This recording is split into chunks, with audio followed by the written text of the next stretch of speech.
ఈ ఒక ఉదయకాల సమయంలో మనము ఈ ఒక వాక్యాన్ని మనం చూస్తూ ఉంటున్నాం. ఈ వాక్యాన్ని ఎన్నోసార్లు మనం చదివి ఉండవచ్చు, ధ్యానించి ఉండవచ్చు.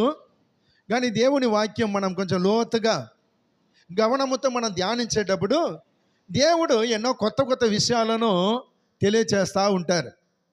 ఈ సమయంలో కూడా ప్రియమైన వాళ్ళరా, బైబిల్లో మనం కొద్ది నిమిషాలు డీప్గా ఆలోచన చేసినప్పుడు అక్కడ ఒక కుటుంబం కనబడుతుంది. ఆ కుటుంబం ఎవరంటే ప్రియులరా, దేవుని యందు భయభక్తి కలిగిన కుటుంబం అంట. దేవునికి స్తోత్రం. ఎవరంట? దేవుని యందు భయభక్తి కలిగిన కుటుంబం. ఆ ఒక కుటుంబ యజమానుడు ప్రవక్తల శిష్యుల్లో ఒకడుగా ఉన్నట్టు మనకు కనబడతా ఉన్నాడు. ప్రవక్తల శిష్యులు అంటే దైవ సేవకుడు వెంట తిరిగి పరిచర్య చేసేవాడుగా కనబడుతున్నాడు. ఈ దైవ సేవకుడు ఎక్కడికి వెళ్ళినా ప్రియమైన వాళ్ళరా, ఆయనతో ఉండి సత్యాన్ని నేర్చుకోవాలన్న ఉద్దేశంతో ఆయనతో ఉండి పరిచర్య చేసేవాడు కనబడుతున్నాడు ఈ కుటుంబ యజమానుడు. ప్రియమైన వాళ్ళరా, ఒక దినం ఉన్నట్టు ఉండి ఆ ఒక యజమానుడు చనిపోయాడంట.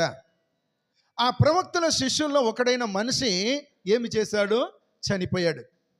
చనిపోతే ఇక్కడ మనం చూస్తున్నప్పుడు పిల్లల భార్య మిగిలింది, 2 కుమారులు మిగిలారు. ఆ కుటుంబంలో 4 ఉన్నారు.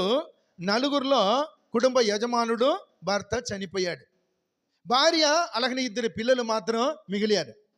భర్త చనిపోయాడని బాధలో ఉంచినప్పుడు, తన తండ్రి చనిపోయాడని బాధలో ఉంచినప్పుడు ఆ కుటుంబం ఉన్నటువంటి ప్రియమైన వాళ్ళ పిడుగు లాంటి వార్త ఒకటి వచ్చింది వాళ్ళకు. అది ఏమిటంటే, ఇంట్లో లైన్లో నిలబడతా ఉంటున్నారు, బయటికి వచ్చి అప్పుల వాళ్ళంట, అప్పు ఇచ్చిన వాళ్ళు వచ్చి నిలబడి అంటున్నారు, నీ భర్త నా దగ్గర ఇంత తీసుకున్నాడు, డబ్బులు నీవే కట్టాలి, నీ భర్త లేదు కాబట్టి నువ్వే కట్టాలి, ఇస్తావా సస్తావని చెప్పి వాళ్ళు వచ్చి నిలబడ్డారు. ఈమె ఏదో సర్ది చెబుతూ ఉంటుంది, నచ్చ చెబుతూ ఉంటుంది, అయ్యా ఎలాగని నేను అప్పును తీరుస్తాను, కొంచెం నా యందు ఓపిక పట్టండి, ఎలాగని నేను అప్పును కడతానని చెప్తున్నప్పుడు కొంతమంది సర్దుకున్నారు, కానీ ఒక్కడు మాత్రం సర్దుకోలే. ఏమన్నాడు? కట్టాల్సిందే, ఇప్పుడే కట్టాల్సిందే, లేకపోతే నీ పిల్లలు నేను పట్టుకొని పోతాను, నీ పిల్లల్ని పట్టుకొని పోతాను, వాళ్ళని అమ్మి నా ఒక అప్పు ఇచ్చిన డబ్బులు నేను వసూలు చేసుకుంటానని పట్టుబట్టాడంట. ఈమెకు చాలా బాధ అనిపించింది. విధవరాలు కదా, ఈమె ఎక్కడ బయట తిరిగి అలవాట్లేదు, ఏదో కూలినాలి చేసుకుని బతుకుతామన్న అలవాట్లేదు. ఎందుకంటే దేవ సేవకుడు తన ఒక భర్త ఈమె ఇంట్లో ఉండి ప్రార్థన చేసామో కానీ బయట వెళ్ళి పని చేసి పని నేర్చుకున్న అలవాటు లేదు. ఇప్పుడు ఏమి చేయాలి? ఆమెకు ఉంటున్న ఒకే ఒక ఆప్షన్ ఏమిటంటే, ఒకే ఒక దారి ఏమిటి? దేవుడే. దేవునికి స్తోత్రం. దేవుడు ఒక్కడే ఆమెకు ఉంటున్న ఆప్షన్. ఎవరు కూడా నాకు సహాయపడలేడు. నా భర్త దేవుని మీద ఆధారపడి బతికినవాడు. దైవ సేవకుడు ఎక్కడెక్కడ వెళ్ళాడో అక్కడ వెళ్ళి వానికి పరిచర్య చేసినవాడు. ఇప్పుడు ఆయన చనిపోయాడు. ఇప్పుడు నా ఒక పరిస్థితి ఏమిటి? నా పిల్లల పరిస్థితి ఏమిటి? నా అప్పుల బాధ ఏమిటి అని ఆలోచన చేసినప్పుడు ఆమెకు వచ్చిన ఒకే ఒక ఆలోచన ఏమిటి? నా పరిష్కారం, నా ఒక సమస్యలన్నిటికీ పరిష్కారం చూపించగలవాడు దేవుడే అని ఆమె మనసులో ఒక ఆలోచన వచ్చిందంట. దేవునికి స్తోత్రం. ప్రియమైన వాళ్ళరా, ఈ సమయంలో కూడా దేవుడు చెప్తున్న ఆలోచన ఏమిటంటే, దేవుని మీద ఆధారపడుతున్న మనకు దిక్కు దేశ అంతా కూడా దేవుడిగానే ఉండాలి. దేవునికి స్తోత్రం. ముందుగా దేవుని మీద ఆధారపడి బతకాలి. ఆ కుటుంబం దేవుని మీద ఆధారపడి బతికింది. దేవుని మీద ఆధారపడి బతికింది కాబట్టి తనకు కష్టం వచ్చినప్పుడు దేవుని కాలు బాగా గట్టిగా పట్టుకుంది. దేవుడే నాకు సహాయం చేయగలిగిన వాడు, ఏ మనుషుడు కూడా సహాయం చేయలేడని ఆమెకు తీర్మానం చేసుకొని ఆమె ప్రార్థన చేస్తున్నప్పుడు ఆ ఊరికి వచ్చిన దైవ సేవకుడిని ఎలీషా గారిని దేవుడు చూపిస్తున్నాడు. దేవునికి స్తోత్రం. దైవ సేవకుడిని ఎలీషా గారు వచ్చి స్వార్థ చెబుతుంటే ఈమెకు తెలియవచ్చింది.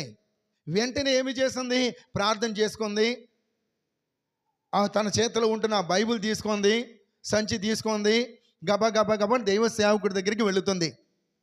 దైవ సేవకుడు తన ఎలీషా దగ్గరికి వెళ్ళి అక్కడ అంటుంది, చూడండి 4వ అధ్యాయం 1వ వచనం, అంతటా ప్రవక్తల శిష్యుల్లో ఒకని భార్య, నీ దాసుడైన నా పెనిమిటి చనిపోయెను, అతడు యెహోవా యందు భక్తి గలవాడై ఉండనని నీకు తెలిసే ఉన్నది, ఇప్పుడు అప్పులవాడు నా ఇద్దరు కుమారులు తనకు దాసులుగా ఉండుటకై వారిని పట్టుకొని పోవుటకు వచ్చి ఉన్నాడని ఎలీషాకు మొర్రపెడుతుంది. దేవునికి స్తోత్రం. ఇక్కడ చూస్తున్నప్పుడు ఈ ఒక స్త్రీ కూడా ఎంత మంచిదో, ఎంత విశ్వాసరాలో తెలుసా? భర్త అయితే దేవుని పరిచర్లో ఉండి ఉండి చనిపోయాడు. కాకపోతే తన ఒక కుటుంబం సాగకపోవటంతో అప్పు తీసుకొని చనిపోయాడు అనుకుందాం. కానీ ఆయన భార్య చూడండి, భర్త చనిపోయినా కూడా దేవుని ఒక భక్తిని విడిచిపెట్టలేదు. కొంతమంది ఏమి చేస్తారంటే, ఇలాంటి అప్పు తీసుకొని చనిపోయిన భర్తలు చాలామంది లోకంలో కనబడుతూ ఉంటారు, అంతే కదండి. అప్పు తీర్చలేక ఆత్మహత్య చేసుకొని చచ్చిపోయే వాళ్ళు చాలామంది ఉన్నారు. వాళ్ళు చచ్చిపోయిన తర్వాత అప్పుల వాళ్ళందరూ ఇంట్లో వచ్చి ఇంటి మీద పడుతున్నప్పుడు ఆ భార్యలు చనిపోయిన భర్తను తిట్టడం కూడా మనం చూస్తాం, అంతేనా? ఈయన పోయేటట్టు సరిగా పోకుండా ఏదో 10 రూపాయలు సంపాదించి పెట్టకపోయినా పర్వాలేదు, కానీ అప్పు తీసుకొని పోకుండా ఉంటే మంచిది. ఊరంతా కూడా అప్పు తీసుకొని నాకు తంటాలు పెట్టాడు ఆయన వెళ్ళిపోయినా కూడా నాకు సమాధానం ఉండట్లేదని చనిపోయిన భర్తను తిట్టే స్త్రీలు కూడా ఉన్నారా? ఉన్నారు. కానీ ఇక్కడ చూడండి, ఈ ఒక స్త్రీ ఎంత మంచిదో, ఎంత భయభక్తి గలదో, దేవుని యందు ఎంత క్రమశిక్షణ కలిగిన భక్తి గలదిగా ఉంటుందో ఇక్కడ మనకు కనబడుతూ ఉంటుంది. ఈడ పోయి అప్పులు అంత ఉన్నా అప్పుల వాళ్ళు వచ్చి ఎదురు నిలబడి దూషించినా, నీ పిల్లల్ని నేను పట్టుకుని పోతా అని చెప్పి ఎదిరించినా ఏమంటుంది? దేవసేవకుడి దగ్గర వెళ్ళి క్రమంగా మొరపెడతా ఉంటుంది. దేవునికి స్తోత్రం. ఏమంటూ చూడండి, నీ దాసుడైన నా పెనిమిటి అంటుంది. ఆమె స్టేట్మెంట్ చూడండి. ఎప్పుడైనా ప్రియమైన వాళ్ళరా, ఒక భర్త లేకపోతే ఒక పురుషుడు బయట తిరిగేటప్పుడు ఆయనకి విలువ రావాలంటే ఆ విలువ ఎవరి చేతిలో ఉందండి? భార్య చేతిలో ఉంటుంది. భార్య చేతిలోనే భర్తకు రావాల్సిన విలువ ఉంటుంది. బైబిల్ నుంచి ఒక మాట చూద్దాం చూడండి. సామెతల గ్రంథం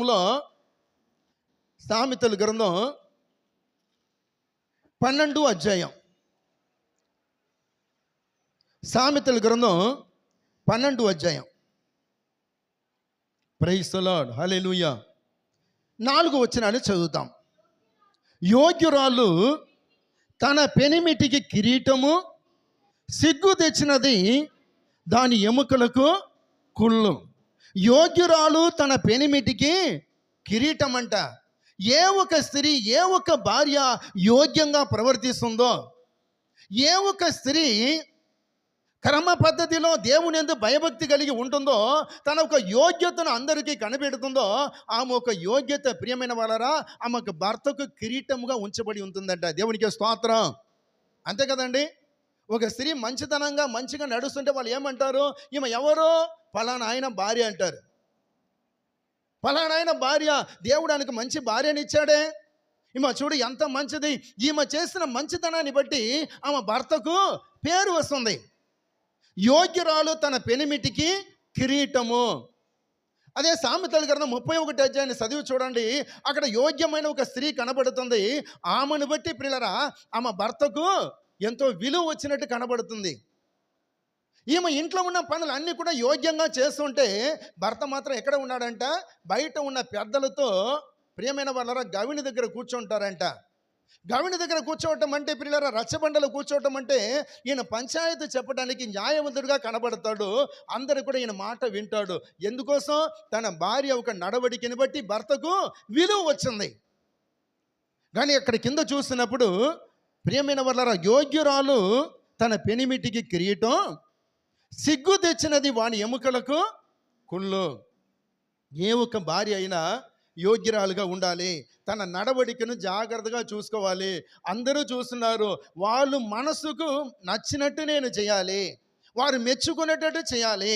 నా ఒక ఏ ఒక్క మాట కూడా, ఏ ఒక్క ప్రవర్తన కూడా నా ఒక కుటుంబానికి కానీ నా భర్తకు కానీ చెడ్డ పేరు తేయకూడదు అని మంచి ఆలోచనతో ఏ ఒక్క స్త్రీ వెళుతుందో ఆ ఒక స్త్రీ దీవించబడుతుందని బైబిల్లో కనబడుతుంది.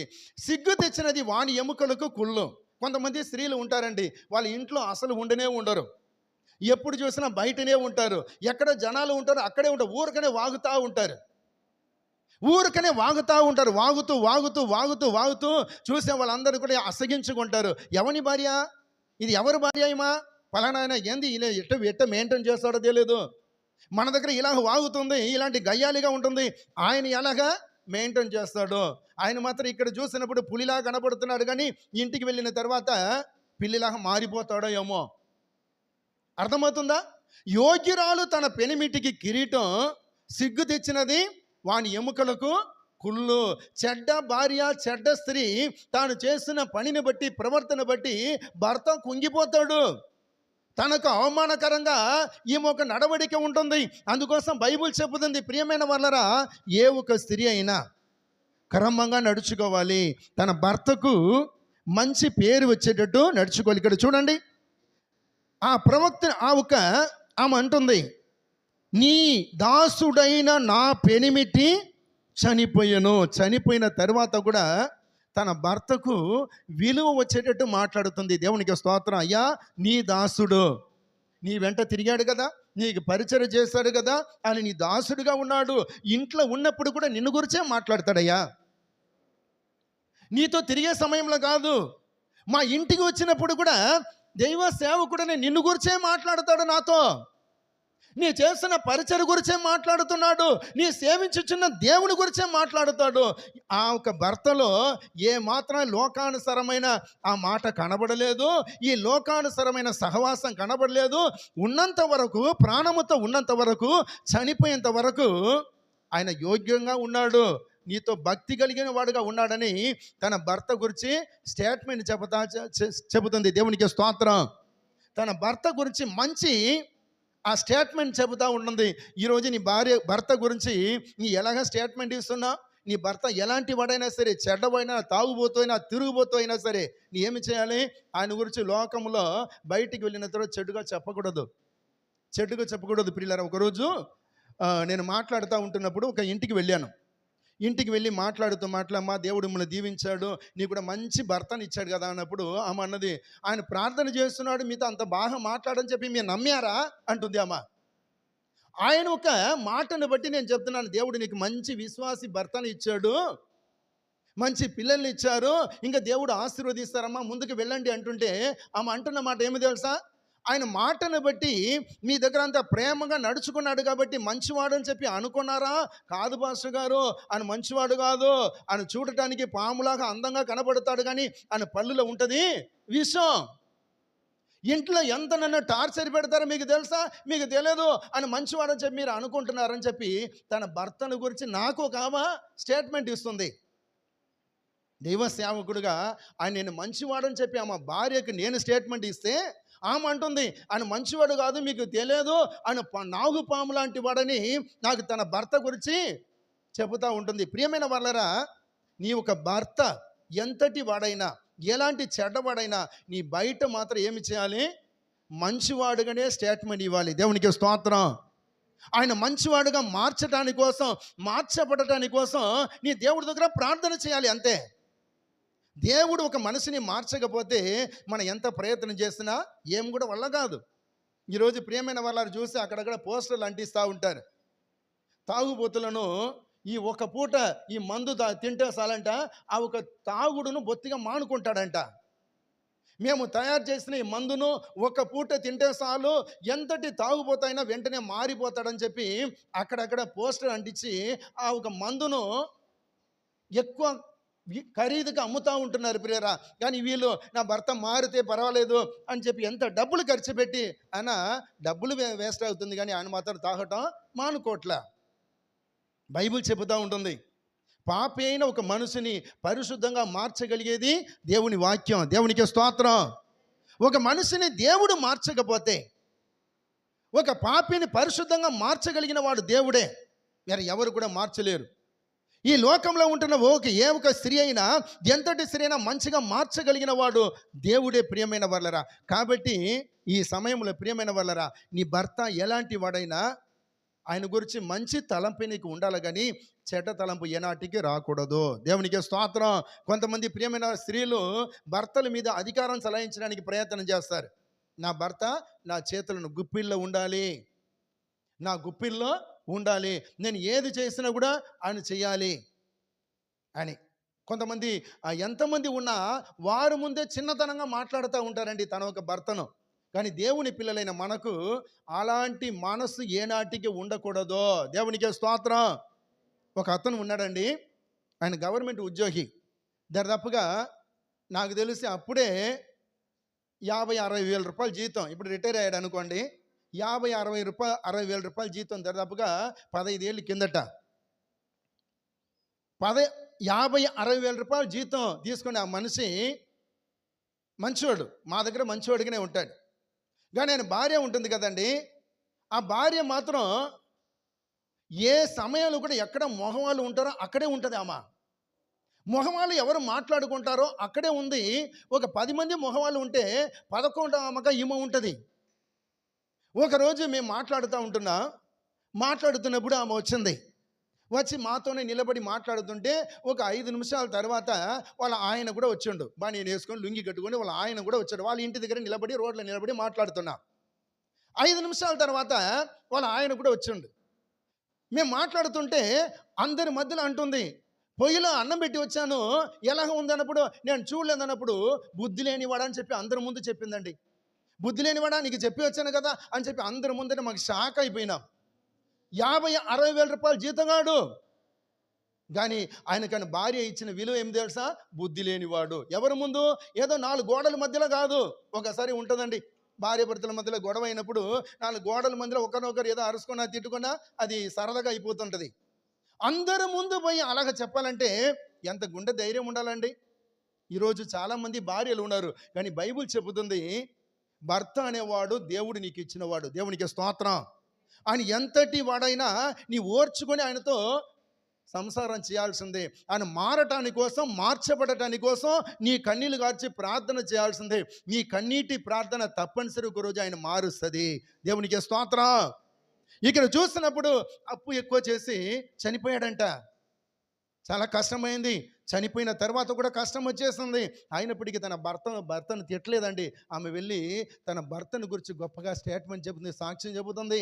నీ దాసుడైన భర్త గారు ఉన్నారు కదా నా పెనిమిటి, ఆయన ఎంత భక్తి గలవాడో, దేవుని ఎంత భక్తి కలిగిన వాడో, నీ ఎంత ప్రేమ కలిగిన వాడో, నిన్ను గురించి దేవుని గురించే మా ఇంట్లో మాట్లాడుతుంటాడయ్యా అంటున్నప్పుడు దేవ సేవకుడు అంటున్నాడు, ఓకే రైట్, ఏందమ్మా ఇప్పుడు ఏమైంది? ఏమీ లేదండి, అప్పు చాలా చేసుకొని చచ్చిపోయాడు కాబట్టి ఇప్పుడు అప్పుల వారు వచ్చి నా పిల్లలను పట్టుకుని పోవటానికి వచ్చారు, పిల్లలు దాసులుగా ఉంచుకోవడానికి పట్టుకుని పోతా ఉంటున్నారు, ఏం చేయాలి అని చెప్పి అడుగుతుంది. ఇటు చూసినప్పుడు ప్రియమైన వాళ్ళరా, దైవ సేవకుడు అప్పు తీసుకొచ్చా? దైవ సేవకులు, దేవునిలో ఉంటున్న వాళ్ళు, విశ్వాసంలో ఉంటున్న వాళ్ళు అప్పు తీసుకొచ్చా? అప్పు తీసుకొచ్చండి? అప్పు తీసుకొచ్చా? అప్పు తీసుకోవచ్చు. ఎందుకంటే అత్యవసరానికి బైబిల్ కూడా మనం చూస్తూ ఉంటున్నా. ప్రభువైన యేసుక్రీస్తు వారు కూడా ఒక ఉపమానం చెప్పేటప్పుడు ఇద్దరు స్నేహితుల మధ్యలో జరుగుతున్న ఒక సంభాషణను గురించి యేసు ప్రభువే చెబుతూ ఉంటున్నారు. మధ్యరాత్రి 12 గంటలు అయింది. మధ్యరాత్రి 12 గంటలు, అక్కడ మధ్యరాత్రి ఉంది, నేను 12 గంటలు చెప్పి మీకు అర్థం కావటానికి కోసం 12 గంటలు చెప్తున్నాను. మధ్యరాత్రి వేళ ప్రియమైన వాళ్ళరా, ఒక మనిషి వెళ్ళి తన స్నేహితుడు తలుపు తడుతూ ఉంటున్నాడంట. తలుపు తట్టినప్పుడు ఆయన, ఎవరయ్యా, మంచి నిద్రలో ఉన్నాడు స్నేహితుడు, ఎవరయ్యా ఈ సమయం వచ్చి నన్ను డిస్టర్బ్ చేసేది, రాత్రి 12 అయింది, ఇప్పుడు ఎవరు తలుపు తట్టేదని లోపలనే అడుగుతూ ఉంటున్నాడు. అప్పుడు బయట ఉంటున్న స్నేహితుడు అంటున్నాడు, ఓ స్నేహితుడా, ఇలాగా చాలా దూరం నుండి ఒక మనిషి నా ఎద్దకు వచ్చాడు, మధ్యరాత్రిలో వచ్చాడు, ఆయనకి పెట్టడానికి నా దగ్గర ఏమి కూడా లేదు, ఆయనకు చేసి పెట్టడానికి నా ఇంట్లో ఏమి కూడా లేదు, ఎందుకంటే ఈయన కూడా చాలా కష్టంలో ఉండేవాడు, ఏమి కూడా లేదు, వచ్చిన వాడిని ఆకలితో ఉంచడానికి నా మనసు ఒప్పుకోలేదు, నీ దగ్గర రొట్టెలు ఉంటే ఒక 3 రొట్టెలు నాకు బదులుగా ఇవ్వు. 3 రొట్టెలు బదులంటే అప్పుగా ఇవ్వమని అర్థం. 3 రొట్టెలు బదులుగా ఇమ్ము, తర్వాత నేను ఇస్తాను అని చెప్పి రొట్టెలు కూడా అప్పు తీసుకోవటం మనం చూస్తూ ఉంటున్నాం. అంటే ప్రియమైన వాళ్ళరా, అప్పు తీసుకోవటంలో తప్పు లేదు, కానీ తీసుకున్న అప్పును సరిగా నీవు చెల్లించాలి. దేవునికి స్తోత్రం. ఈరోజు అప్పు తీసుకునేటప్పుడు ఎంత హ్యాపీగా తీసుకుంటారో ఇచ్చేటప్పుడు అది ఉండదు. ఈరోజు ఉన్న పరిస్థితి ప్రియమైన వాళ్ళరా, ఏదో కష్టంలో ఉంటున్నారు కదని చెప్పి కష్టంలో సహాయపడకపోతే, ప్రియులరా, సహాయపడటానికి వెళితే ఆ అప్పును ఇవ్వటానికి బదులుగా వాళ్ళు ఏమి చేస్తారు, ఒక శత్రువులాగా ఇది నాన్న చూస్తారండి. చివరికి ఆ డబ్బులు వసూలు చేయడానికి మాత్రం వాళ్ళ దగ్గర గొడవ పెట్టుకొని వసూలు చేయాల్సి వస్తుంది. ఈ మధ్యలో నేను ఒక చిన్న గొడవలో ఇరుక్కున్నాను, మీకు తెలుసా? చాలాసార్లు చెప్పాను. ఒక మనిషి వచ్చి చచ్చిపోతా ఒక ట్రాక్ వెనకబడి చచ్చిపోతానని చెప్పి మందిరానికి వస్తే, నాకు ఏ దారి లేదు చచ్చిపోతానని వస్తే, నేను ముందు నిలబడి ఒక అతని దగ్గరికి వెళ్ళి వాళ్ళతో మాట్లాడి ₹1,00,000 అప్పు ఇప్పించా. చివరికి ప్రియులారా అప్పు తీసుకున్నాడు. 3 సంవత్సరాలు ఎక్కడ ఉన్నాడు కూడా తెలియదు. ఈయన నాకు ఫోన్ చేసి, ఏందని మీరే చెప్పారు కదా, మీరే సూరిటీ ఇచ్చారు కదా, మీరు చెప్పారు కాబట్టి ఇచ్చానని ఈయనను ఇబ్బంది పెడతా ఉంటున్నారు. చివరికి లాయర్ దగ్గరికి వెళితే లాయర్ ఫోన్ చేస్తాడో ఫోన్ ఎత్తట్లే. 3 సంవత్సరాలు ఇంతంత కాదు, నేను మామూలుగా కుంగిపోయాను. ప్రియమైన వాళ్ళరా, ఎందుకోసం ప్రభా ఇలాగా ఆయన చచ్చిపోతాడని చెప్పి నేను ముందు నిలబడి చెబుతుంటే, ఈరోజు ఎందుకోసం చెప్పి ప్రతిరోజు మార్కాపురం వెళ్ళాలంటే, అక్కడికి వెళ్ళాలంటే నాకు భయం, ఏమైనా అడుగుతాడేమో అని. కానీ చివరికి 3 సంవత్సరాల తర్వాత మనం వచ్చినప్పుడు మన గౌతమి ఫోన్ చేసిన, అంకుల్ వాళ్ళు వచ్చారు అంకుల్ అన్నప్పుడు, రాత్రి వచ్చారని వెంటనే ఆయన తీసుకొని మన వాళ్ళందరినీ తీసుకుపోయి అడిగితే డబ్బులు లేవు. ఏం చేయాలా? తర్వాత ప్రియమైన వాళ్ళరా, ఇంకా సంవత్సరం టైం ఇస్తా, సంవత్సరం ఇవ్వకపోతే నీ దగ్గర ఉంటున్న ఆ స్థలము ఆయనది ఇది సొంతం వద్దని చెప్పి సంవత్సరం అగ్రిమెంట్ రాసుకున్నాం ప్రియులరా, ఆయన సమక్షంలోనే. మీకు అర్థమవుతుందా? మనం అప్పు ఇస్తాం, కష్టంలో ఉంటున్నారని అప్పు ఇస్తాం, కానీ అప్పును తీసుకున్న వాళ్ళు సంతోషంగా తిరిగి ఇస్తే పర్వాలేదు, కానీ వాడి ద్వారా గొడవలాడి తెచ్చుకునే పరిస్థితి. కానీ ఇంకొక విషయం బైబిల్ కూడా చెబుతుంది, అప్పు ఇవ్వని వాడు నిజమైన విశ్వాసి కాదంట.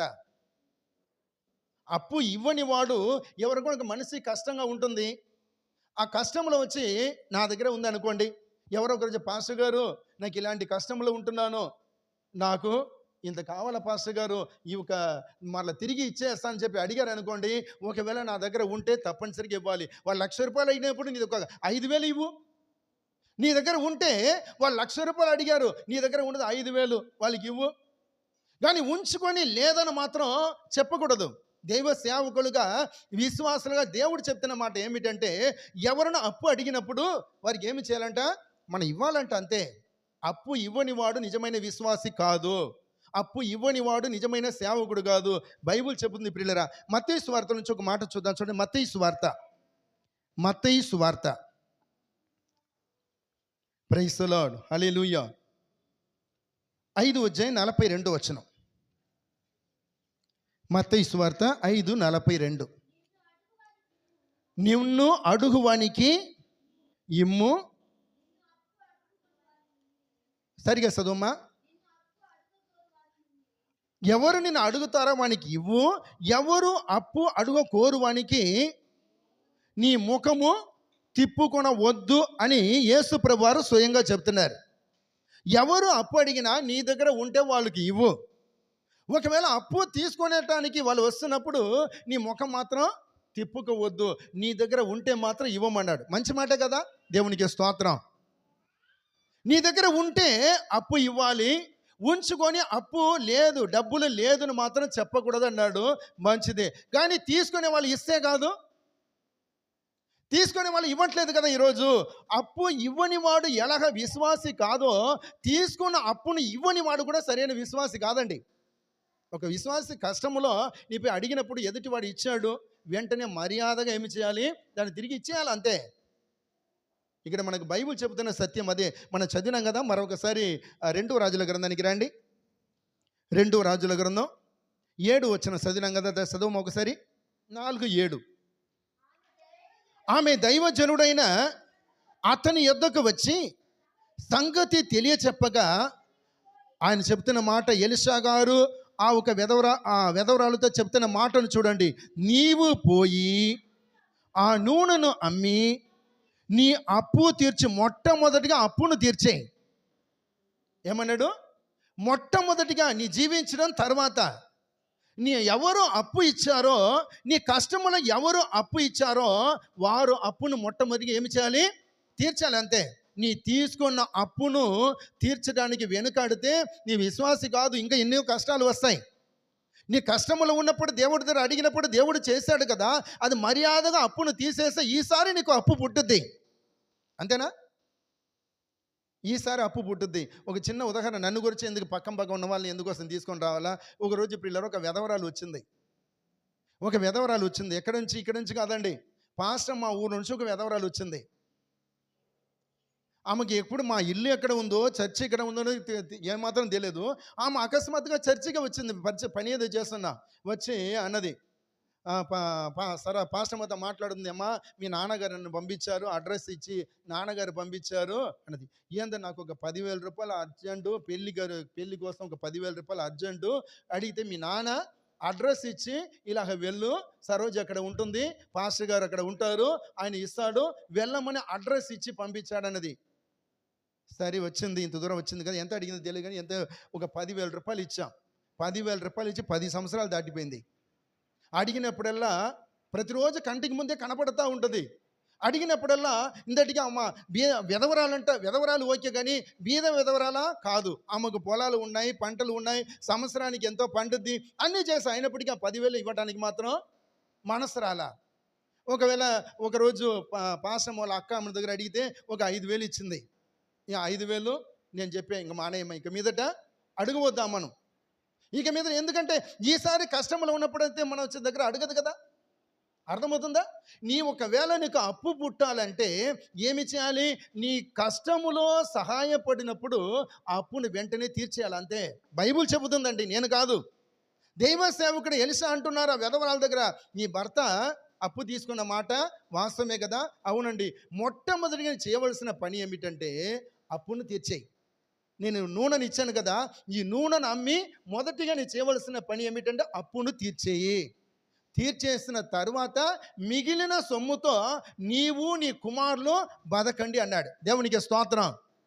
ప్రియమైన వాళ్ళరా, మన ఆశీర్వదించబడటానికి దేవుడు చెప్పిన సూత్రం ఇది. చాలామంది ఈ సూత్రాన్ని తెలియకుండా నశించిపోతూ ఉంటారండి.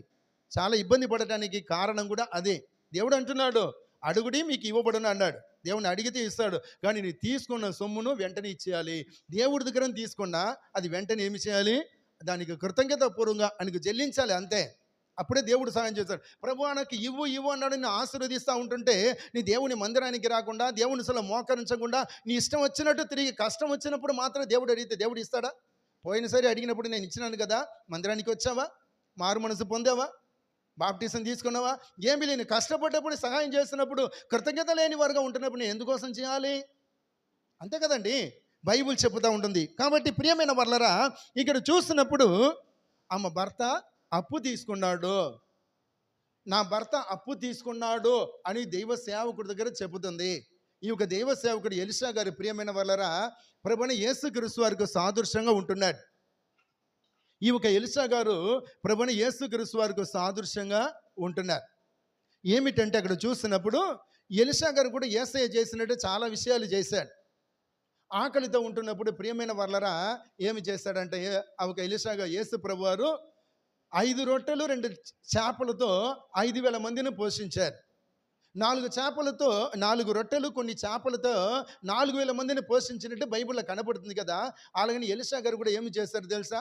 ప్రియమైన వాళ్ళరా, వారి దగ్గర ఉంటున్న కొన్ని ఆహారముతో 100 మందిని పోషించినట్టు మనం చూస్తూ ఉంటున్నాం. అంతేకాదు ప్రభుని యేసుక్రీస్తు వారు చనిపోయిన ప్రియులరా యాయీరు కుమార్తెను లేచి వాళ్ళ తల్లిదండ్రులకు అప్పగిస్తే ఈ ఎలీషా గారు కూడా మనం చూస్తూ ఉంటున్నాం. ప్రియులరా, సూనమి పట్టణస్తురాలు కుమారుడు చనిపోతే లేపి తన తల్లికి అప్పగించినట్టు మనం చూస్తూ ఉంటున్నాం. ఇలాగ యేసు ప్రభు వారితో సంబంధం ఎలీషా గారికి చాలా ఉంటుంది. ఇంకొక విషయాన్ని చూద్దాం, చూడండి. ఇక్కడ ఆమె వచ్చి చెప్పిన వెంటనే ఎలీషా గారు ఏమంటున్నారు? 2వ వచనంలో చూడండి, 4:2. ఎలీషా, నా వలన నీకేమి కావలెను, ఇంటిలో ఏమి ఉండదో అది నాకు తెలియజే. ఇక్కడ ఏమంటున్నాడు? ఎలీషా అంటున్నాడు, నా వలన నీకేమి కావాలి. దైవ సేవకుడి దగ్గరికి చెప్పినప్పుడు ఎలీషా గారు ఏమంటున్నారు? నా వలన నీకు ఏమి కావాలి. యేసు ప్రభు వారు కూడా ప్రియమైన వాళ్ళరా ఇదే మాట ఒకరోజు గుడ్డివాడి దగ్గర అడిగాడు. గుడ్డివాడు పోయే దారిలో కూర్చొని కేక పెడుతుంటే, దావీదు కుమారుడా నన్ను కనికరించయ్యా, కనికరం చూపించమని కేక పెడుతుంటే అందరు కూడా ఏమి చేశారంటే, గుడ్డి వాళ్ళరా ఊరుక ఉండండి, గుడ్డివాడా ఊరుక ఉండి ఎందుకు అరుస్తున్నావంటే యేసు ప్రభు వారు మాత్రం ఏమన్నాడు? అరవద్దు అని నా ఎదుగు తీసుకొని రమ్మన్నారు. ఆయన దగ్గరికి వచ్చిన వెంటనే యేసు ప్రభు అడిగిన మాట ఏమి తెలుసా? నా వలన నీకు ఏమి కావాలి, నీకు ఏమి కావాలని చెప్పి కేక పెడుతున్నా అంటున్నప్పుడు ఆయన నాకు సూపు కావాలన్నాడు. తర్వాత యేసు ప్రభు వారు ప్రార్థన చేసి ఆయన బాగు చేయటం మనం చూస్తూ ఉంటున్నాం. ఎలీషా గారు కూడా ఏమంటున్నారంటే తన ఎద్దకు వచ్చిన ఆ ఒక విధవరాలను చూసి నా వలన నీకు ఏమి కావాలి అంటున్నాడు. ప్రియమైన వాళ్ళరా, దైవ సేవకులకు దేవుడిచ్చిన ఆ ఒక మనసండి. అలాగా ఎవరు కష్టంలో వచ్చినా దేవ సేవకుడు మొఖం తిప్పుకొని వెళ్ళడు. అర్థం చేసుకోండి. లోకంలో ఉన్న వాళ్ళైతే ఏదో మాట్లాడితే మనకు తగులుకుంటుందో ఏమని చెప్పి వెళ్ళిపోతూ ఉంటారు. ఈరోజు ప్రియమైన వాళ్ళరా, ఒక సహోదరుడు నాకు కలిశాడు. సహోదరుడు కలిసి చెప్పాడు, మా ఇంట్లో ఒక కేసు వచ్చిందండి, కేసు వచ్చింది. ఆ కేసు జరిగిన దాన్ని కళ్ళారా చూసిన వాళ్ళు చాలామంది ఉన్నారు, కానీ ఎవరు కూడా ముందుకు వచ్చి పోలీస్ దగ్గర చెప్పట్లేదు. మా ఇంట్లో జరిగిన ఈ ఒక కేసును కళ్ళకు ముందు చూసిన వాళ్ళు చాలామంది ఉన్నారు, నా దగ్గర వచ్చన్నారు. వాళ్ళే తీసుకుంది, వాళ్ళే ఇలాగ మీకు మోసం చేసింది, దొంగతనం చేసి మేము చూసామన్న వాళ్ళు నా దగ్గర చెప్తున్నారు, కానీ పోలీసు వాళ్ళ దగ్గరికి వచ్చి చెప్పట్లేదు. ఎందుకోసం మనకు కష్టం వస్తుంది, తనకు కష్టాలు వస్తే పోలీసు వాళ్ళు తన ఏమని ఇరికిస్తారని చెప్పి ఎవరు రావట్లేదు అని చెప్పి అన్నారంట. ప్రియమైన వాళ్ళ ఒక విషయం తెలుసా, ఈ లోకంలో ఉన్న వాళ్ళైతే తప్పించుకొని తిరుగుతారు, కానీ దైవ సేవకుడు అలాగే తప్పించుకొని తిరగటానికి వీలు ఉండదు. ఎందుకోసం తెలుసా, దైవ సేవకుని ప్రియులరా సంఘానికి ఒక తండ్రిగా దేవుడు నిర్ణయించాడు. దేవునికి స్తోత్రం. తన కుటుంబంలో ఏది జరిగినా, సంఘంలో ఏది జరిగినా అందరికీ ప్రియుల న్యాయం చేయడానికి కోసం ఏ ఒక సేవకుడైనా పరితపిస్తూ ఉంటాడు. మీకు ఎవరికైనా బాగలేకపోతే, ఇంట్లో ఉన్న వాళ్ళు సంఘంలో ఉన్నవారికి ఎవరికి బాగలేకపోతే ఆ రోజు అంత పిల్లరా మాకు నిద్ర రాదు. మీకు తెలుసా, నిజంగా చెప్పాలంటే రాత్రుల్లో ఎన్నిసార్లు మీరు గుర్తు వస్తారో నాకు. ఎవరైనా ఫోన్ చేశారనుకోండి, ఫోన్ చేసేదంతా మదిలో ఉంచుకొని ప్రార్థన చేసుకొని పండుకుంటాం కదా, రాత్రి అంతా కూడా అదే తలంపు ఉంటుంది. ఎలాగ ఉంటుందో, ప్రభు వాళ్ళకి బాగు చేయి, ప్రభు అలాగ చేయి, వాళ్ళు సరి చేయి, ఇలాగ ప్రియులరా దేవ సేవకులుగా మాకు అలాంటి తలంపులు ఉంటుంది. ఎందుకంటే దేవుడు మీరందరూ కూడా మాకు ఇచ్చే పిల్లలు కాబట్టి. ఇక్కడ అంటున్నాడు దేవ సేవకుడు, అమ్మా నీకు ఏమి కావాలి, వచ్చి ఏడుస్తూ ఉంటున్నా, నా వలన నీకు ఏమి కావాలన్నప్పుడు ఉన్న అసలు విషయం చెబుతూ ఉంటుంది. అసలు విషయం చెప్తూ ఉంటుంది. ఈ ఒక ఎలీషా గారు చూస్తున్నాడు, ఈమెలో ఉన్న భయభక్తిని చూస్తున్నాడు. భర్త చనిపోయినా కూడా తన భర్తను తిట్టలేదు, ఇంత అప్పు పెట్టిపోయాడు అని చెప్పి భర్తను ఏమాత్రం చిన్న చూపుగా మాట్లాడలేదు, ఎంతో గౌరవిస్తుంది. కాబట్టి నిజమైన విశ్వాసరాలని చెప్పి అనుకొని నా వల్ల ఏమి కావాలన్నప్పుడు ఇవన్నీ కూడా ఉంటుంది. నీ ఇంట్లో ఏమి ఉన్నప్పుడు ఒకే ఒక నూనె కుండ మాత్రమే ఉందయ్యా, ఇది తప్ప ఏమి కూడా లేదన్నప్పుడు దాన్ని తీసుకొని రండి, దాన్ని తీసుకుంటా అని చెప్పి ఎరవు దొరకగలిగేది అంతా కూడా ఎరవు పుచ్చుకొని నీవు నీ పిల్లలందరూ కూడా తలుపు వేసుకొని ఆ ఒక నిండు కుండలో ఉంటున్న ఆ నూనె అంతా కూడా ఎరవు పుచ్చుకున్న ఆ ఒక ఒట్టి పాత్రలో పోయమని చెప్పటం మనం చూస్తున్నాం. తలుపు వేసుకొని ఒక మాట అన్నాడు. ప్రియమైన వాళ్ళరా, తలుపు అంటే మీకు తెలుసా, ఒక దైవ సేవకుడు, ప్రియమైన వాళ్ళ పెద్ద గొప్ప దైవ సేవకుడు అని పేరు ఫాక్స్ గారు, బ్రదరన్ ఫెలోషిప్ స్థాపకుడు అన్నమాట. ఆయన ఇప్పుడు లేడని ఎప్పుడూ చనిపోయాడు అనుకోండి.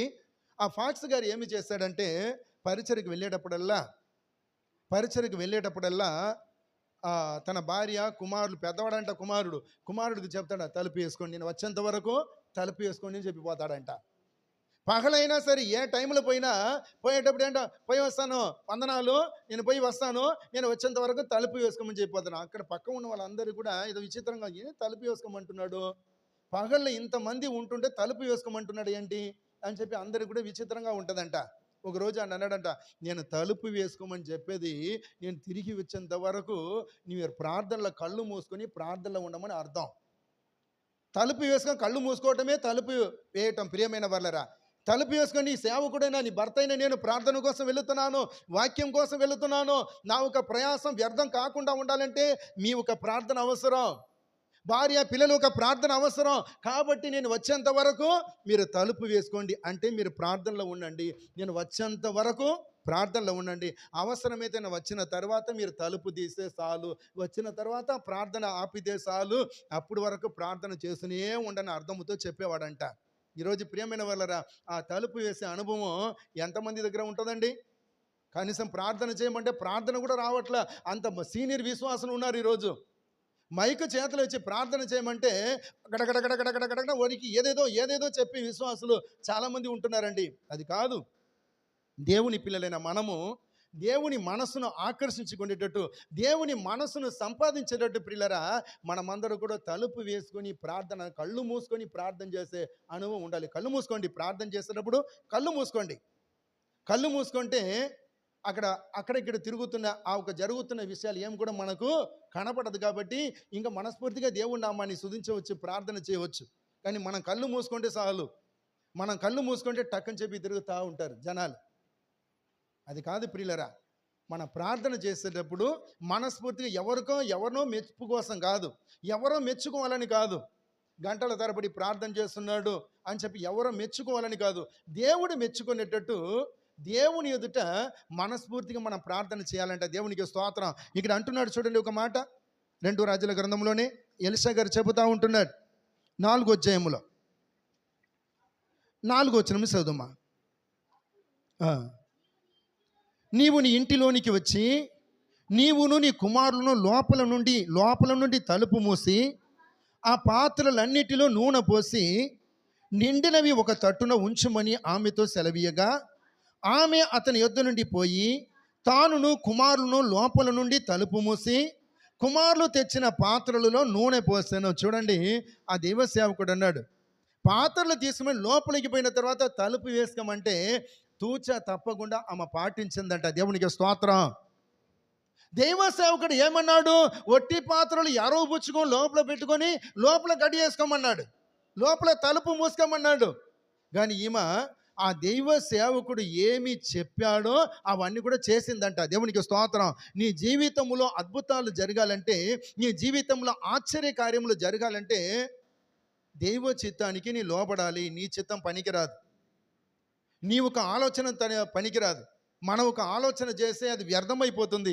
దేవుని ఆలోచన మాత్రమే స్థిరము. ప్రభువైన యేసుక్రీస్తు వారి ప్రియమైన వాళ్ళరా, ఆ కల్వరి సిలువలో వేయబడటానికి ముందు తండ్రి అయిన దేవుడి దగ్గర ఒక చిన్న ప్రార్థన చేస్తారు. ఏమి తెలుసా? ఏం ప్రార్థన చేస్తాడండి? తండ్రి అయిన దేవుని దగ్గర ఒక చిన్న ప్రార్థన చేస్తాడు. ఏమిటి? తండ్రి, నీకు చిత్తమైతే ఈ పాత్ర నా ఎదురుంది తొలగించము, అయినప్పటికీ నా చిత్తం కాదు నీ చిత్తమే సిద్ధించునుగా కానీ ప్రార్థన చేస్తాడు. దేవునికి స్తోత్రం.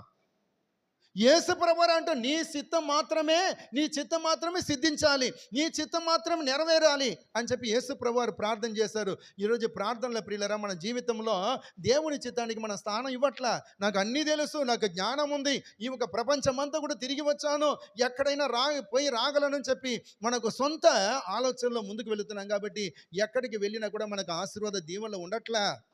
దేవుని చిత్తం మన జీవితంలో నెరవేరటానికి కోసం మనం ఏమి చేయాలంట?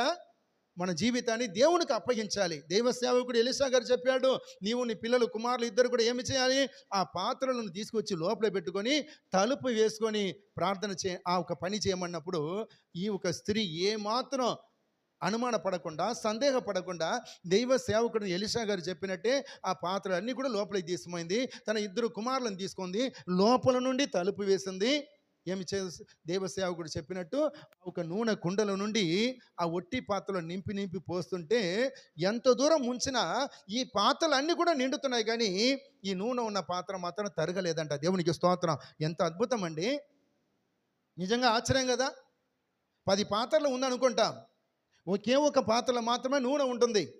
ఇక్కడ చూసినప్పుడు నిండిన ఆ ఒక పాత్రలో ఉన్న నూనె 10 పాత్రలు పోసి 10 పాత్రలు నిండిపోయింది, కానీ ఈ ఒక పాత్ర మాత్రం తరగలేదంట. ఇప్పుడు ఒక్క పాత్ర 10 పాత్ర నిండా నీళ్ళు ఉండేటట్టు, ఆ నూనె ఉండేటట్టు అయిపోయిందంట. ప్రియమైన వాళ్ళరా, నిజంగా అద్భుతం. కారణం ఏమిటంటే ఆ ఒక స్త్రీ తన జీవితాన్ని దేవునికి అప్పగించడం. దేవునికి స్తోత్రం. దైవ సేవకుని ఆలోచనకు అప్పగించటముతో ఇలాంటి అద్భుత కార్యములు జరిగింది. ఈ దినం మన జీవితంలో జరుగుతున్న ఓటములు అన్నిటి కూడా కారణం ఏమిటంటే, అసమాధానం అన్నిటి కూడా కారణం అంటే నీ ప్రార్థనలో, నీ జీవన విధానంలో ఏదో తేడా ఉంది అని చెప్పి ఈజీగా మనకు అర్థమైపోతుంది.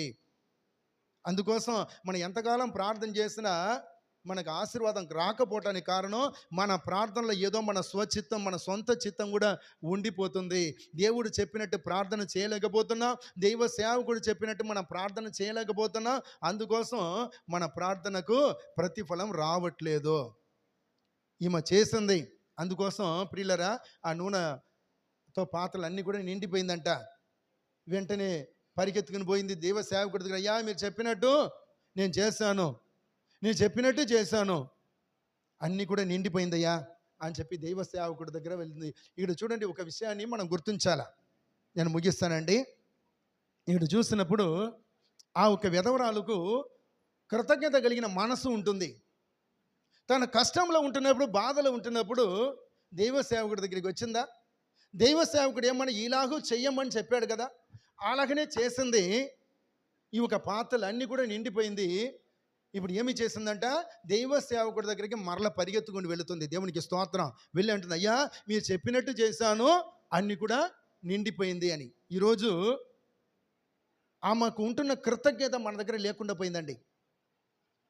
దేవుడు చెప్పినప్పుడు, దేవుడు మనం ఆశీర్వదించినప్పుడు ఆయన పాద సన్నిధిలో మన కృతజ్ఞత కలిగిన వారుగా ఉండాలి. ఆయన ఎద్దుకు రావాలి.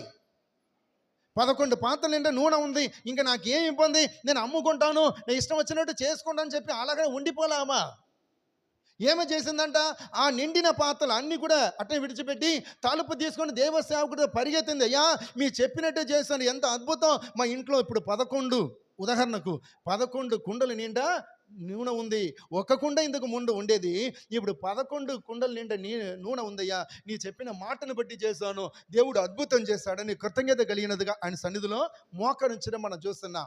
వెంటనే దేవ సేవకుడు అంటున్నాడు, ఇప్పుడు మనం అసలైన విషయానికి మనం వచ్చాం. నీవు పోయి ఆ నూనెను అమ్మి నీ అప్పు తీర్చి మిగిలిన దానితో నీవును నీ పిల్లలను బ్రతుకుడని ఆమెతో చెప్పాను. దేవునికి స్తోత్రం. సమస్య తీరిందా? దైవ సేవకుడి దగ్గర ఎందుకోసం వచ్చిందామా? ఎందుకోసం వచ్చిందండి? అప్పుల వాడు నా పిల్లలను పట్టుకొని పోతున్నారు, అప్పులు భరించలేకపోతున్నానని దైవ సేవకుడి దగ్గరికి వచ్చింది. మనస్ఫూర్తిగా తన ఒక విన్నపాన్ని దైవ సేవకుడి దగ్గర చెప్పింది. దైవ సేవకుడు చెప్పిన మాటకు లోబడింది. ఇప్పుడు ఏమైందంటే, ఆమె ఒక ప్రవర్తనకు తగిన ప్రతిఫలాన్ని దేవుడు ఇచ్చాడు. వెంటనే ఆమె సమస్య తీరిపోయింది. సమస్య తీరిపోయిన తర్వాత దైవ సేవకుడు చెప్తున్నాడు, ఇప్పుడు మాత్రం తీరిపోయిందని చెప్పి ఊరికి ఉండవద్దు, ఏమి చేయాలి, మొట్టమొదటి ఎవరి దగ్గర అప్పు తీసుకున్నావో అప్పును తీర్చు. మన అందరికీ కూడా దేవుడు చెప్తున్న మాట, ప్రియమైన వాళ్ళరా, ఒకవేళ ఎవరి దగ్గర అప్పు తీసుకొని ఉంటే వారు వచ్చి ఇంటి మీద వచ్చి పడి ఏడ్చేంత వరకు ఆగబాకు. ఒకవేళ నీవు కూడా ఎవరితోనా అప్పు తీసుకొని ఉంటే వాళ్ళ ఇంటి మీదకి వచ్చి పడి ఏడ్చేంత వరకు ఆగవద్దు. ఈసారి నీకు అప్పు పుట్టాలంటే వాళ్ళు అడగటానికి ముందే నీ అప్పును తీర్చేయి. బాధగా ఉందా? బాధ ఏమి లేదు కదా. దైవ సేవకుడిగా చెప్తున్నా, నీ ఆశీర్వదించబడటానికి దేవుడు చెప్పిన మాటను చెబుతా ఉంటున్నా. అప్పు తీసుకుని ఉంటే వాళ్ళు అడిగేంత వరకు నీ ఉండవద్దు, కానీ అడగటానికి ముందే వాళ్ళ అప్పును తీర్చేస్తే ఈసారి నీ కష్టంలో ఉంటున్నప్పుడు వెళ్ళి అయ్యా అంటున్నప్పుడు వాళ్ళు తప్పనిసరిగా సహాయం చేస్తారు. ప్రియమైన వాళ్ళరా, కాబట్టి దేవుని పిల్లలైన మనమంతా జ్ఞానముతో బతుకుతాం, భక్తితో బతుకుతాం. అదే సమయంలో మన కుటుంబ సంతోష సమాధానంతో ఉండలాగా ప్రతి భార్య తన భర్తలకు విలువ ఇచ్చి మాట్లాడుతాం. వారిని ఏమాత్రం చిన్న చూపుతో చూడవద్దు. ఎదుటి వాళ్ళకి తన ఏమాత్రం తగ్గించి తన భర్తల గురించి మాట్లాడవద్దు. వారు మారు మనసు పొందలాగా కన్నీటితో ప్రార్థన చేయండి. మీ సమస్యలన్నీ కూడా తీర్చడానికి దేవుడు సిద్ధంగా ఉంటున్నారు. ప్రభువైన యేసుక్రీస్తు వారు నిన్ను దరిద్రుడిగా ఉంటున్న నిన్ను ధనవంతుడిగా చేయడానికి కోసం లోకంలో వచ్చాడు. నిన్ను మార్చి తన యొద్దకు ఉండటానికి కోసం, ఉంచుకోవటానికి కోసమే తన అమూల్యమైన రక్తమును కార్చి ఉన్నాడని వాక్యంలో రాయబడి ఉంది. కాబట్టి ప్రియమైన వాళ్ళరా, దేవుని వాక్యం ఇదంతా కూడా మనల్ని బాగు చేయడానికి కోసం చెప్పబడుతున్న వాక్యం. ఆ వాక్యాన్ని వింటున్న మనమందరూ కూడా దేవుని నమ్మకంగా ముందుకు సాగుదాం, మన జీవితాన్ని సరి చేసుకుందాం. తల ఉంచండి, ప్రార్థించుకుందాం. స్తోత్రములు ప్రభువా, స్తోత్రములు స్తోత్రములు స్తోత్రములు. కనికరం కలిగిన తండ్రి, జాలి కలిగిన దేవా, నీ నామానే స్తుతిస్తున్నాం, ప్రార్థిస్తున్నాం. పరిశుద్ధ తండ్రి, నీకు వందనాలు. ఈ ఒకనైనా పునరుద్ధాన దినములో, బల్లారాధన దినమున ప్రభువా తండ్రి, కొద్ది నిమిషాలు నీ వాక్యాన్ని ధ్యానించడానికినైనా మీరు సహాయం చేశారు. నీకు వందనాలు, స్తోత్రం. అయ్యా, ఈ వాక్యాన్ని సేవకుడిగా వినిపించాను. ఎంతమందికి అర్థమైందో తెలియదు, ఎంతమంది మనసులో నొచ్చుకున్నారో తెలియదు, కానీ నొచ్చుకున్నా గుచ్చుకున్నా వాళ్ళు మేలు కొరకు మీరే మాట్లాడారని నీ నామాన్ని స్తుతిస్తున్నాను, ప్రార్థిస్తున్నాం. నీ పిల్లని వాళ్ళందరినీ కూడా దీవించండి, ఆశీర్వదించండి. మరి ముఖ్యంగా తండ్రి, నీ చెబుతున్న మాటలన్నీ కూడా నీ పిల్లలు బాగుపడాలని ఎంతమంది ప్రభా ఇప్పుడు వరకు నీ మీద ఆధారపడకుండా, దైవ సేవకుల మీద ఆధారపడకుండా తన ఒక జ్ఞానం మీద ఆధారపడి ఉంటున్నారో ఈ సమయంలో ప్రభా తండ్రి, మీరే ప్రభా తండ్రి నీ పిల్లలతో మాట్లాడారయ్యా. నీ మీద ఆధారపడకుండా తన ఒక స్వబుద్ధిని ఆధారం చేసుకొని ఎవరు బతికినా వారు చెడిపోతారని ప్రభు ఆ వాక్యములో రాయబడి ఉంది. మీరే ప్రభు అందరిని దీవించి ఆశీర్వదించే దేవుడు కాబట్టి నీ గొప్ప కార్యం జరిగించండి. నీ పిల్లలకు సహాయ సహకారాలు మీరు అందించమని ప్రార్థిస్తున్నాం. అలాగనే ఏ ఒక్క స్త్రీ కూడా ప్రభు తండ్రి మీరిచ్చిన ప్రభు తండ్రి తనవుకనైనా ప్రభు తండ్రి జతం ప్రభు తండ్రి అనగా ప్రభా సాటి అయిన సహాయన భర్తలను ప్రభా తండ్రి చిన్న చూపుతో ప్రభా చూడకుండా, చిన్న చేసి మాట్లాడకుండా, తక్కువ చేసి మాట్లాడకుండా, ఎవరి ముందైనా ప్రభా తండ్రి గొప్పగా మాట్లాడటానికి నైనా ఆయన కృప చూపించండి తండ్రి. వారు ఒక ప్రార్థన ద్వారా తన భర్తలను మార్చుకొని ఆ ఒక స్థిరమైన విశ్వాసమును స్త్రీలకు మీరు అనుగ్రహించమని ప్రార్థిస్తున్నా. నీ వాక్యం చెప్పింది ప్రభా తండ్రి, నీ కొందనాలు. అప్పు లేకుండా ప్రభా తండ్రి బతకాలని ప్రభా మీరు తెలియజేశారు. ప్రభా తండ్రి ప్రేమ తప్ప దేంట్లో కూడా అచ్చి ఉండవద్దని ప్రభా తండ్రి పరిశుద్ధ గ్రంథంలో నుంచి మీరు తెలియజేశారు. నీ పిల్లలందరూ కూడా అప్పు తీసుకునే వారి వల్లే కాకుండా అప్పు ఇచ్చే వారి వల్లే ప్రభా వాళ్ళు ఆశీర్వదించబడడానికి మీరే నీ పిల్లలకు గొప్ప కార్యములు జరిగించమని విన్న వాక్యాన్ని పిల్లల హృదయంలో ఫలించడానికి కృప చూపించండి. మొదటి స్థానం నీకు, నీవుకనైనా సేవకులకు నీకు వాక్యానికి ఇచ్చుటకునైనా నీ పిల్లలను తీర్చిదిద్దమని యేసయ్య నామములో అడుగుచున్నాం పరమ తండ్రి. ఆమేన్. దేవునికి స్తోత్రం. హల్లెలూయా. అందరూ చెబుతామండి స్తోత్రం. Praise the lord. Praise the lord.